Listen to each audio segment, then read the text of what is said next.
it's Josh from SoccerReviewsForYou.com, bringing you a video today on how to put on the Adidas Glitch. Now, the reason why I'm making this video is partially due to the two-piece construction of the Adidas Glitch. You have the outer skin and the inner shoe, which gives you some options in how you can actually get them on your feet. Also, most of the videos and content that I've seen about putting on the Adidas Glitch from Adidas make it look a lot easier than it actually is. After all, they do include a shoehorn, which generally means that you're gonna need a little bit of help to get these things on. So that's what we're gonna cover in today's video. And with that being said, let's get right into it. All right, so the Adidas Glitch is a two-piece modular system where you have an inner shoe and an outer skin, where the inner shoe slides into the outer skin to create one single shoe, one single product, as you can see it put together right there. Like I mentioned at the start of the video though, they include a shoehorn, which would generally indicate that you're gonna need a little bit of help to get these things on. Also, if you go within the Adidas Glitch app, which isn't necessarily available everywhere as of right now, there's instructional videos on how to actually get these things on, and also included with the shoes, and you're also gonna find it on the box, is this little envelope right here that shows you two different methods of putting the shoes on your feet. One of which includes putting the shoe completely together and then sliding them on.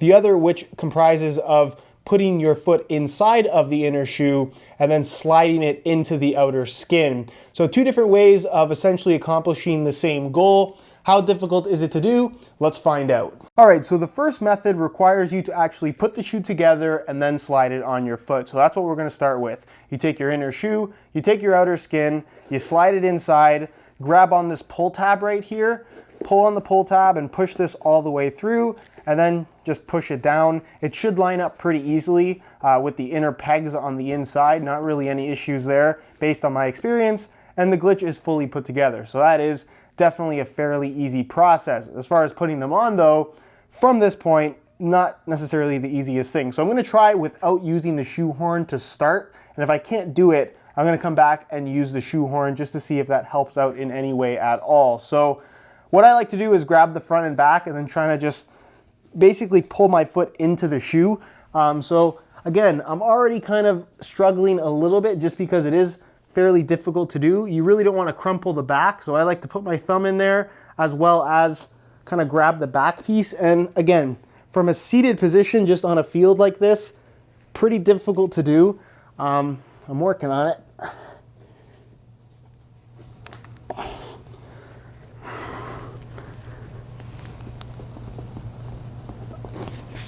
I almost have it all the way through.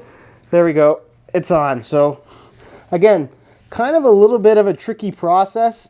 It's gonna hurt your fingers. My thumb's a little bit sore just from the pressure I had to put to actually get it in there, just because you don't want this back piece to collapse on you, because it will.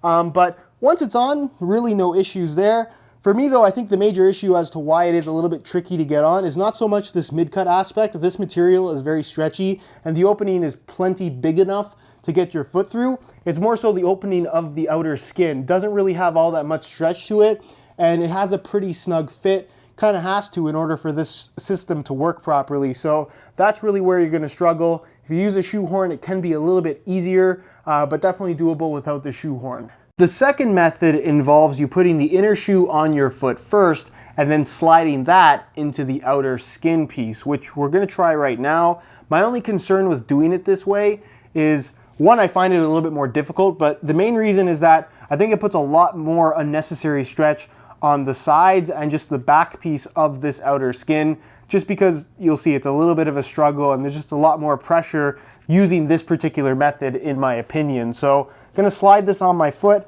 which without the outer skin is actually pretty easy. Again, there's a little bit of lack of stretch right there, but once it's on, it's pretty easy to do, not too much effort required there.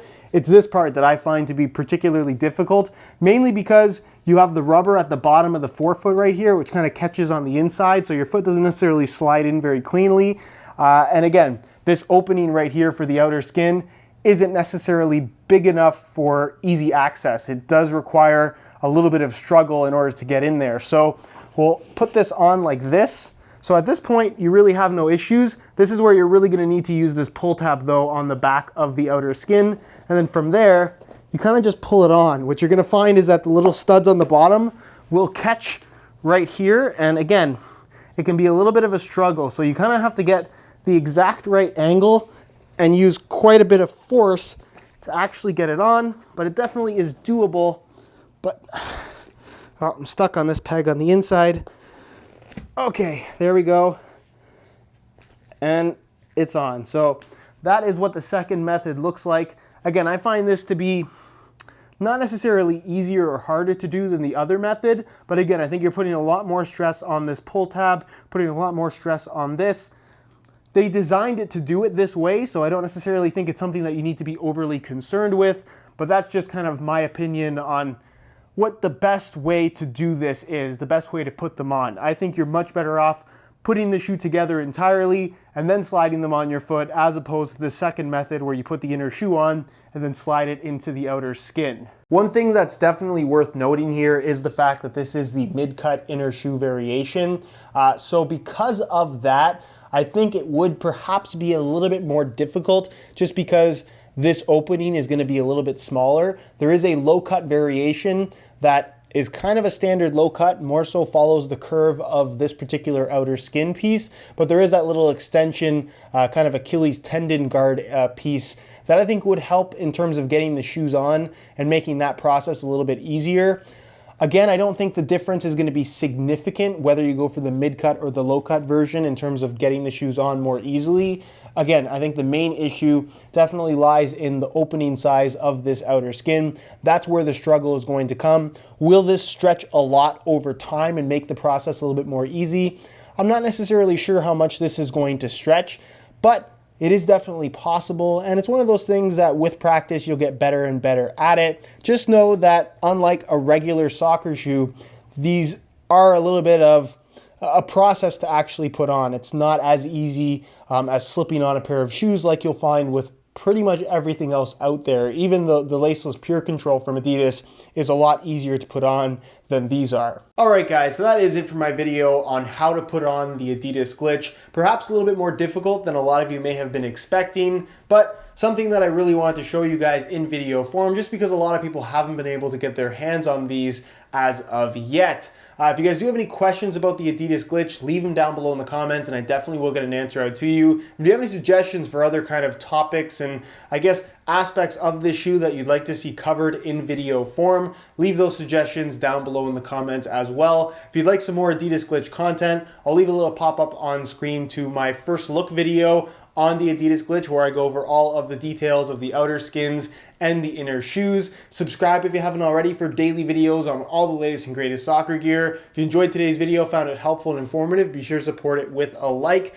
All of my social media information is linked in the description. You can go ahead and check that out as well. And other than that, guys, hope you enjoyed today's video. And as always, thanks for watching.